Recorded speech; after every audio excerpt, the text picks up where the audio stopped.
Hey, I'm here with Noah. Oh, we're recording now? We are. and we're having Casamigos and cheers. Cheers. Casamigos and San Pellegrino and some French ginger liqueur. And I'm here to tell you how I met this guy. Sure. So how do we meet, Noah? We met at the Santa Monica Courthouse when I had trial by jury for 2 felony counts of assault and preventing a victim from calling for help and vandalism. And it was 1992. Was it 92? 91 or 92. Yeah. No, because, was it 90? No, it had to be after I opened Abbott's Habit. Okay. Right? Which was in 93. You're cute, but go lay down. So yeah, I had trial by jury in the Santa Monica Courthouse. Jury selection, everything. And I was the clerk in his courtroom. That's right. So his case was like it was a co-defendant case, and it was a mutual friend of ours that Sure. was his co-defendant. My old roommate. And we'll let him remain anonymous. But I didn't know Noah during the trial. Right. I actually bumped into him at a party like a week after, and he was like, "You're the girl in the courtroom." He's like, "I just had my trial." So tell them what happened, Noah, because it's kind of a funny story. Well, we came from me and my buddy came from Yankee Doodles, and we were obviously heavily lubricated, to say the least. And we ended up sort of getting in a scuffle on the promenade, or just off the promenade, that the cops ended up coming to. It was, Jan's Court, and across from where you see the jewelry store where the dinosaur hedges are on the promenade. And we got in a scuffle, and then we ended up chasing them into the promenade, and next thing we knew, there were a bunch of cops there. So I guess, they were there because the jewelry store had a silent alarm that went off, not due to the jewelry store? Yeah. Remember the family-owned jewelry store that was there? Oh yeah. Right, they were there. And so, the cops came, and me and my buddy were when the cops came, we weren't very cooperative, to say the least. I think, I'll never forget my friend Lewis, or, Miss whatever, Lewis, was, they asked if we had been drinking, and my roommate was like, "What?"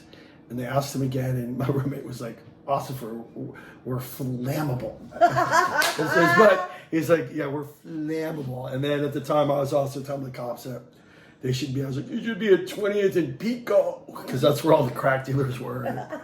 So long ago. Right, and then they were, I guess, interviewing the other guy. No, Lucy. And I guess he had told them a story. Lucy, no barking. A story that we obviously, were too belligerent to tell. So we ended up getting hauled in and arraigned. And basically, my buddy got to plead out because he had some, literally the state's #1 public defender at the time, Marta Geisler. I remember because when she rolled in the Santa Monica Courthouse, she flew in from Sacramento. My buddy had some connections. And I remember pretty much the entire attorneys in the courthouse bowing. Yeah, you could hear a pin drop for sure. Yeah, because she only did capital punishment cases, defendant, and so You could definitely hear a pin drop. so she got my buddy pled out, and they didn't even want to talk to me. I was like, "I'll plead to something," but they didn't. They had no interest. They had a brand new district attorney, and they didn't I care. wonder if it was Jim Bianco. It might have been Jim Bianco, who's now a judge. Oh, is he? Yeah, but I know that you were in, for your case, I know that it was either Judge Chandler or Judge Finkel. I'm going to guess I think it's Chandler. Yeah, I don't Finkel? remember the I don't judge. know, yeah, but because that I know exactly what courtroom it was in. It was in the courtroom diagonally across from the clerk's office. And there was only 2 judges that I worked for in there. Yeah, and I had a public defender, which I was not happy about in the beginning because my father. It's like, I was like, "Did I need an attorney stat?" And he's like, "Well, who's your public defender?" I was like, "What do you mean, public defender?" I was like, "Attorney, Dad." And but my public defender, props Carl Russ. Dude, you were the man. You did a great job. A fabulous attorney. And I don't know where he is now, but if you see it, Carl, thank you. Appreciate that. It's I'm sure you remember the Watch Your House Key case. Watch Your House Key. Yeah, that's how I remember his name, because it was the Watch Your alleged House Key. That was the alleged victim's last name, and that's how they pronounced it in the courtroom. As Carl said, the DA's percipient witness.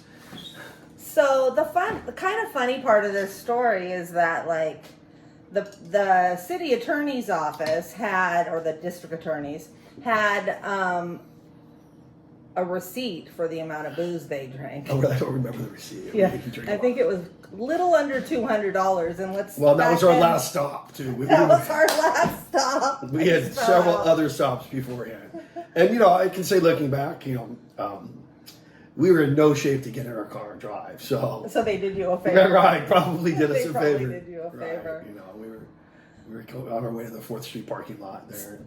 So Noah had an actual jury trial with 12 jurors, Yeah. and let's say, what was the outcome? I won't say I got acquitted, but it was a hung jury. And I thought some of them were not guilty and one count was hung. right, I think the thing. Yeah. All I knew was I was done. It was over. You were done. Right, and I did get acquitted. So I got acquitted for, there was vandalism. So what happens is there was like a valet parking sign, the little square ones with the round bottoms at the valet, and I was spinning it like a top on the promenade, and it like would teeter and fell over and crashed, and the jury found that because we were drunk, we had no malice, right, to convict vandalism, because I guess vandalism you have to have malice. Yeah, but you scored. I mean, Lewis had a better attorney than you, and he ended up playing out. Yeah, and you were done. No, but Carl Russ was a very good attorney. Part 2, I'm back. Sorry about that. So after all these years, now Noah used to own Abbott's Habit, the coffee shop on Abbott Kinney, and after that, Yeah, no, Abbott's Habit was, I was very blessed and fortunate that, the landscape and the timing of, I was in coffee. I was a coffee roaster and a wholesaler. And at the time I got an opportunity from one of my customers to open a coffee house. And so I took advantage of it. I was 23 years old and opened my first coffee house. And we did very well. It was Abbott's Habit, and it was on Abbott Kinney. And it was a very small little mom and pop shop. And my eyes got really big. We did financially we were successful, and I was young, and I would say, you can say ambitious, but I was I have a lot of energy. So I did a bunch of things, mostly unsuccessful, but I did Abbott's Pizza, but Tom and I were a partner. We didn't get along, but Richie Schiffer, he still owns it, and he's a good guy. And, so I ran with the Abbott's theme. It was Abbott's Habit, Abbott's Other Habit, Abbott's Habit Hollywood. Right. And so I, did smoothies, pizza. I did a newsstand. I did a flower store. I did a coffee house in Hollywood. I did teriyaki. I did the Patty Wagon. I did pizza place. And then, when I got married, now my ex-wife, but she was in fashion. So we did kids clothing, men's clothing, women's shoes, and pretty much all of it was on Abbott Kinney at the time through the 90s and the early 2000s. And now Noah has Mid-City Yacht Club, and if you guys are interested in having a very cool spot to rent for parties or for a movie shoot or a commercial. Or event space or filming space, yes. Great spot for a private party. Yeah, a little boat bar. Reach out to him, and I'll put his information in the video. And thanks. Sure. Thanks for. Is that it? Is that the whole? Yeah. Yeah. Thanks. Okay. Cool. Thanks, Noah. Thanks. Cheers. Bye, guys.